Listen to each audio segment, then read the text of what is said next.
Olá, estudantes, tudo bem? Hoje nós vamos falar um pouquinho sobre as especiarias e as grandes navegações, dando aí continuidade à aula anterior, tá? E o que são especiarias? Vocês já ouviram falar desse termo especiarias? Especiarias, ó, o termo especiaria, a partir dos séculos 14 e 15 na Europa, designou diversos produtos de origem vegetal. Então, ó, flor, fruto, semente, casca, caule, raiz, de aroma ou sabor acentuados. Além de utilizados na culinária com fins de tempero e de conservação de alimentos, as especiarias eram utilizadas ainda na preparação aí de óleos, ungüentos, cosméticos, incensos e medicamentos. E aí vocês saberiam me citar aí exemplos de especiarias? Então a gente sabe que pode ser uma flor, uma semente, casca, mas será que toda flor é considerada especiaria? Toda raiz aí é considerada especiaria, né? Aqui eu coloquei alguns exemplos de especiarias para vocês, a gente tem outros, tá? Se vocês derem uma pesquisada aí na internet, vocês vão achar outras especiarias aí, tá? Então, ó, alho, açafrão, alecrim, canela, cúrcuma, cominho, cravo da Índia, gengibre, cardamomo, louro, tá? A gente poderia citar outros exemplos aí, como a pimenta do reino, por exemplo, né? Que também é considerada aí especiaria, tá? O gengibre, né? O gengibre tá aqui. Então, a gente tem vários alimentos aí, temperos que a gente usa aí, que são considerados especiarias. E aí vocês já pararam para pensar, nossa, mas o que tem esses temperos que a gente usa no dia a dia com as grandes navegações, né? O que tem a ver, principalmente, é que naquele período, se a gente pensar hoje, o alho, a canela, o alecrim, são temperos extremamente comuns aí no nosso dia a dia. Você vai lá no mercado e aí você encontra lá esses temperos, não é? Ou na feira. Então, em qualquer lugar, praticamente, você consegue ter acesso a esses produtos. Mas aí no período das grandes navegações, aí no século XIV, século XV, isso não era comum, né? Principalmente se a gente pensar lá na Europa, eles são produtos que não são nativos ali da Europa, tá? Então, para eles terem acesso a esses alimentos, eles teriam que empreender aí viagens muito longas, muito difíceis e buscar isso onde? Principalmente na África e na Ásia, principalmente, né? Então, era muito difícil naquele período de se conseguir esses temperos. E por que que eles faziam essas grandes viagens em busca aí desses temperos? Porque, como eu falei, na Europa não existia especificamente esses temperos. Então, imagine, né, como que eles cozinhavam os alimentos? Praticamente sem tempero nenhum, né? Eles tinham algumas especiarias nativas da Europa, mas eram pouquíssimas, né? Então, imagina você cozinhar sem nenhum tipo de tempero. Naquela época não existiam esses temperos que o pessoal usa hoje, né? Industrializado, que faz mal danado aí para a saúde. Naquela época não existia nada disso e por isso eles tinham aí que ir atrás, em outros lugares dessas especiarias. Eram produtos extremamente caros. Só para vocês terem ideia, era deixado de herança aí para os filhos mais velhos aquilo que os pais aí tinham aí de especiarias, eram considerados artigos de luxo. Então, as pessoas mais humildes, mais pobres, elas não tinham acesso a esse tipo de alimento, a esse tipo de tempero, tá?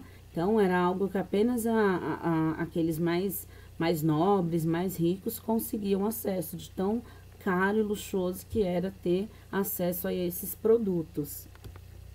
O açúcar também, depois a gente vai, quando a gente também seria considerada aí uma especiaria naquela época, né? O açúcar também era algo muito caro, não era comum o açúcar da cana como a gente usa hoje lá na Europa nesse período, né? Então, eles utilizavam outros tipos de alimento para adoçar. Então, utilizavam açúcar da beterraba, por exemplo, e o açúcar da cana, que é algo mais próprio para adoçar, né, que não deixa não muda o gosto, né, aí dos alimentos, era extremamente caro, era extremamente difícil de se conseguir. era dado como presente de casamento, por exemplo. E aí, onde que eles buscavam principalmente esses produtos?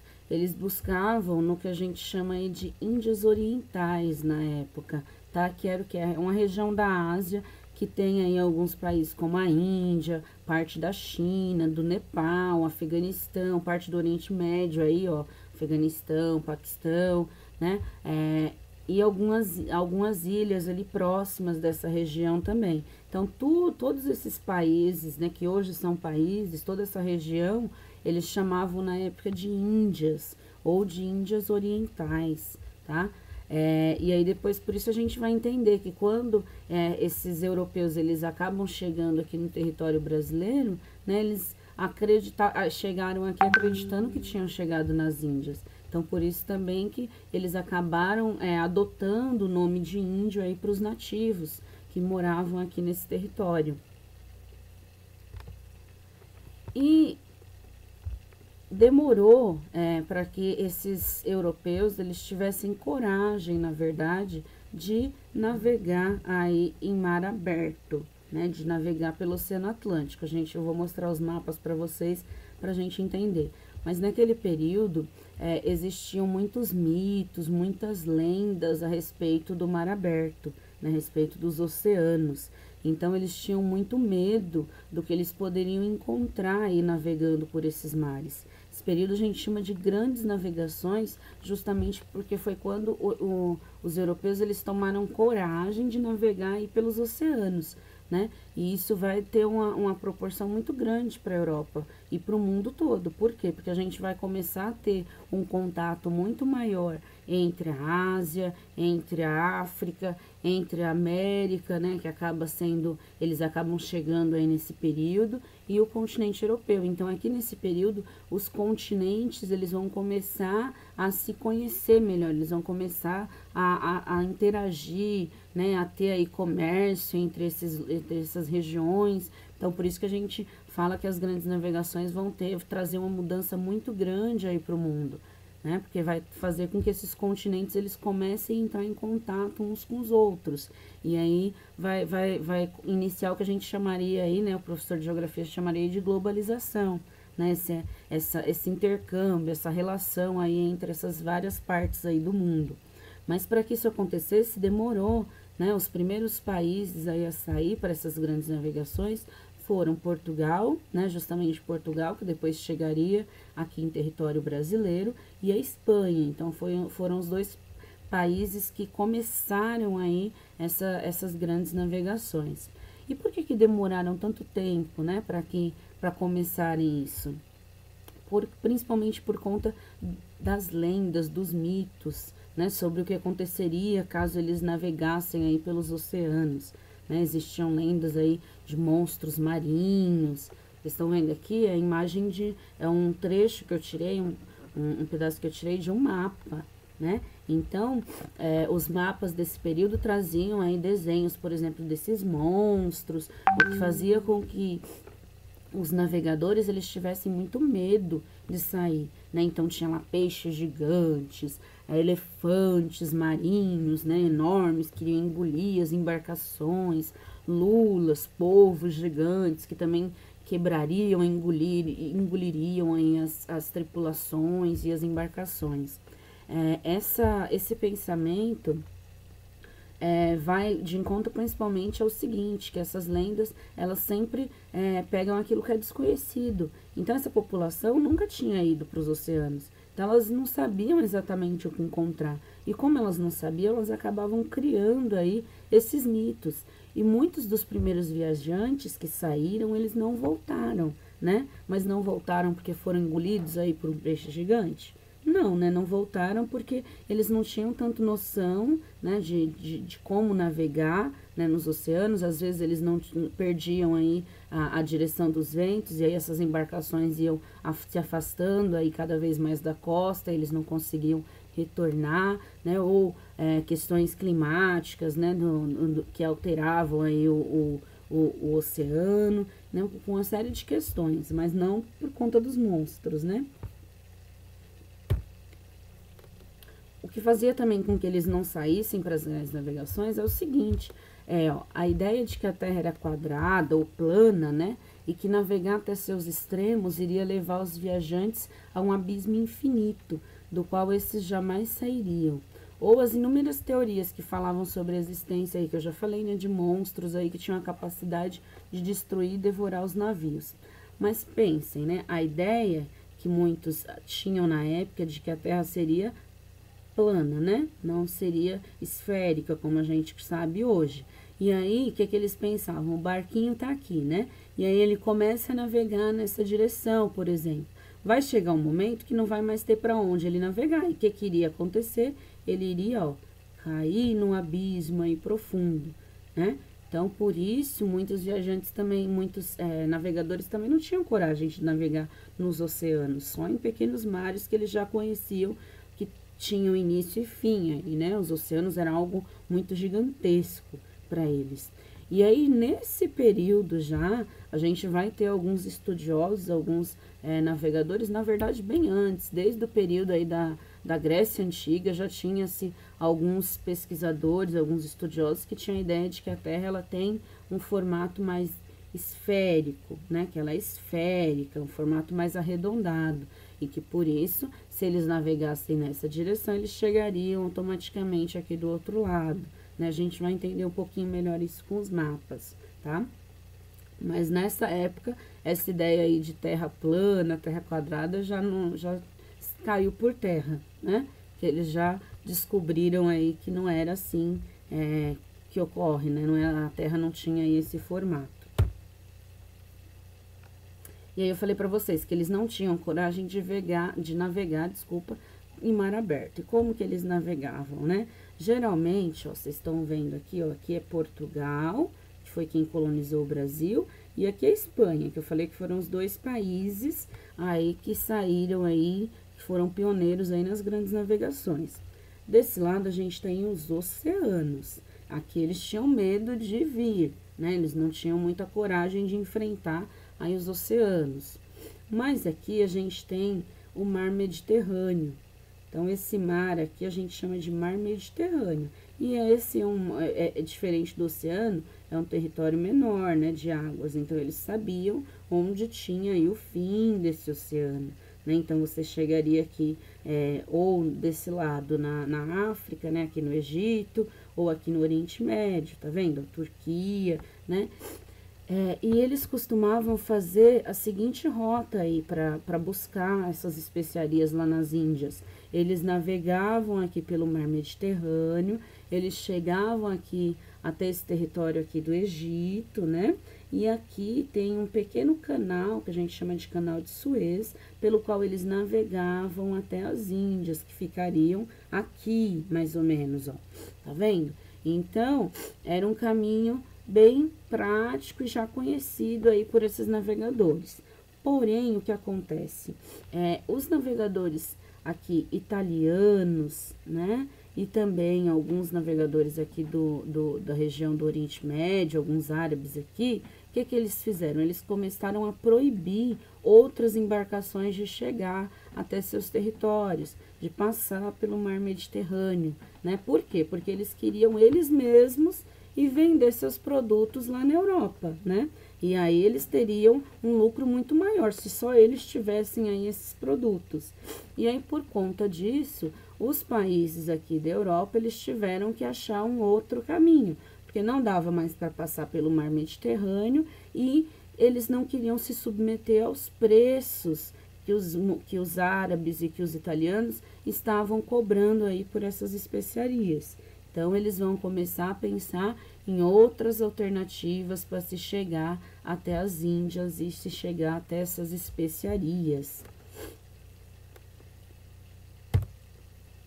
E aí, eles vão começar, como eu falei, a ir para as grandes navegações. Ó, o que eu falei, ó, Portugal, esse pedacinho verde aqui é Espanha, que estaria o mar Mediterrâneo. Então, eles navegavam aqui, chegavam no canal de Suez, atravessavam e chegavam às Índias. Só que aqui não era mais permitido.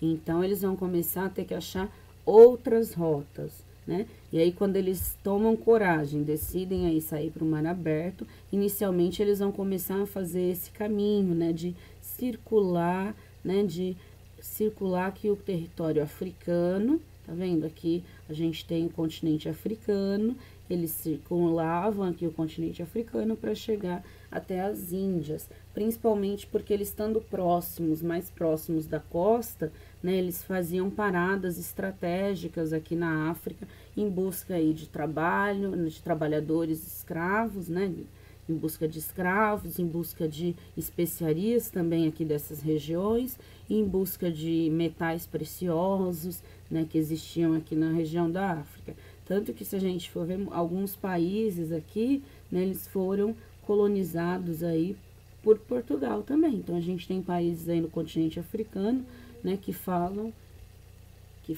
língua portuguesa, assim como nós. O caminho adotado aí pelo Cristóvão Colombo, que foi um dos primeiros navegadores a chegar aqui no continente americano, ele vai, com essa teoria de que a Terra, ela é mais redonda, né, mais arredondada, ela é esférica, ele pensou o seguinte: se a gente navegar nessa direção aqui, automaticamente a gente vai dar a volta ao mundo e vai chegar aqui desse outro lado até as Índias, né? Então, e a ideia dele, né, a pesquisa dele não estava errada. O problema é que ele não sabia da existência do continente americano. Então, quando ele faz esse percurso, ele acaba chegando em algumas ilhas aqui do continente americano, tá? Então, ele não chegou nas Índias, tá? Porque tinham terras aqui no meio desse caminho. Hoje a gente sabe também que se não existisse essas terras aqui no meio do caminho, dificilmente ele conseguiria chegar nas Índias. Por quê? Porque seria muito tempo que essas embarcações ficariam sem abastecer, né, de alimento, por exemplo, sem uma parada. Então, dificilmente eles conseguiriam chegar vivos, né, navegando durante tanto tempo até as Índias, tá? E a gente vai ter várias rotas, tá vendo? Cada uma dessas linhas aqui são rotas de navegação utilizadas por navegadores espanhóis e portugueses.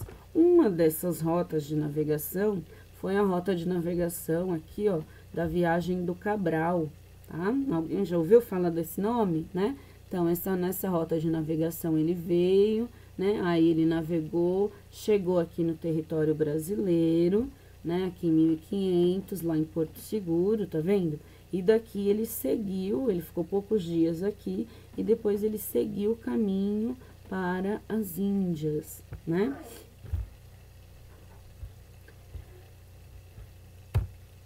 E aí, pensando também nessa ideia de terra esférica, né? A gente tem a circunnavegação do Fernão de Magalhães, tá? Ele tinha a ideia mesmo de fazer essa viagem, de dar a volta ao mundo aí para chegar até as Índias. Aquilo que o Cristóvão Colombo tinha tentado fazer, né? Lá em 1492, ele vai fazer agora em 1519.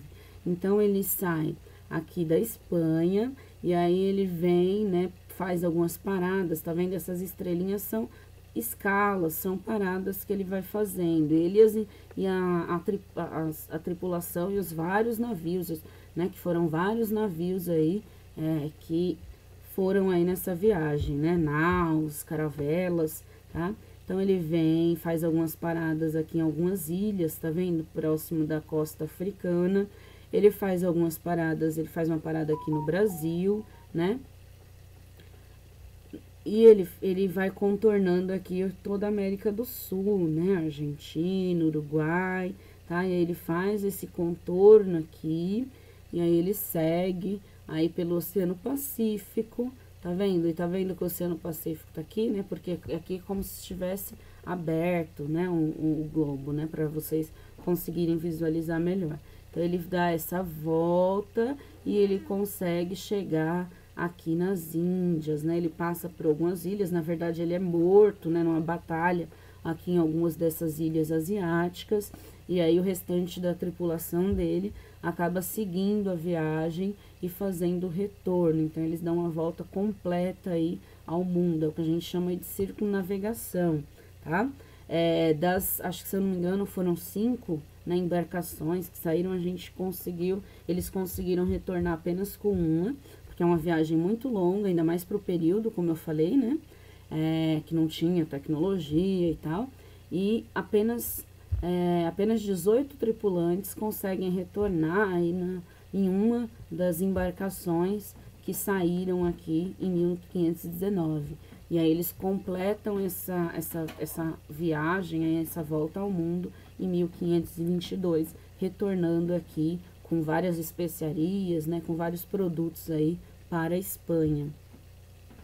E aí vocês pensam, né, uma viagem de 3 anos em busca aí de temperos para ver o quanto era valioso, né, o quanto era valioso esses produtos, essas especiarias, tá bom? Espero que vocês tenham entendido um pouquinho, né, o que são aí essas especiarias, pra gente pensar também em valorizar esses temperos que muitas pessoas acabam deixando um pouco de lado aí na sua alimentação, né, que são temperos extremamente saudáveis, né, que trazem uma série de benefícios para a saúde, né, e a gente, depois de tudo isso que esse povo enfrentou aí nesse período para ir em busca desses temperos, aí a gente vai lá e usa o caldo quinor, né, industrializado, que não tem benefício nenhum, ou sazon, né, esses temperos todos prontos aí que a gente tem no mercado, sendo que a gente consegue fazer aí a nossa alimentação com produtos naturais, né, com vários desses temperos naturais que a gente tem hoje disponíveis no mercado, na feira, de forma muito mais fácil, né, e barata, comparado ao que era aqui nesse período. Então, agora não precisa ninguém fazer uma viagem tão longa dessa. A gente tem especiarias, por exemplo, já são plantadas aqui, né? Ou então, algumas que vêm de outros países, mas que agora, de uma forma muito mais rápida, mais fácil e mais barata do que era nesse período. Então, vamos valorizar um pouquinho, né, essa alimentação mais natural, mais saudável, que fez com que, né, nesse período, esses temperos aí fez com que começasse a globalização, fez com que esses europeus tivessem contato aí com o continente americano, com o continente asiático, né, fez esse contato todo entre esses vários povos, tá bom? Espero que vocês tenham gostado. Vou deixar um videozinho aqui só para vocês tentarem gravar, né, de um professor que ele faz algumas paródias aí de história. Então, espero que vocês apreciem, tá bom? Uma boa aula para vocês. Hit do Chico, Expansão Marítima. Vamos lá? Todo mundo. Navegar, vamos lá. E terras encontrar, fazer colonização, e ouro e prata achar, e buscar a direção, porque nas Índias quer estar, Mediterrâneo não dá pra passar, África eu vou contornar, nananã, e Portugal foi o primeiro Estado forte e pioneiro. É porque grana tem e manja de navegação, tá livre de guerra e é boa localização. Vai navegar e terra sem contar. Pra quê? Fazer colonização. Bonito! E ouro e prata achar, e buscar a direção, porque nas Índias quer estar, Mediterrâneo não dá pra passar, África eu vou contornar. Aquela emoção! Nananã, e Portugal foi o primeiro. Parabéns, Portugal! Estado forte e pioneiro. Eu quero saber agora por quê. É porque grana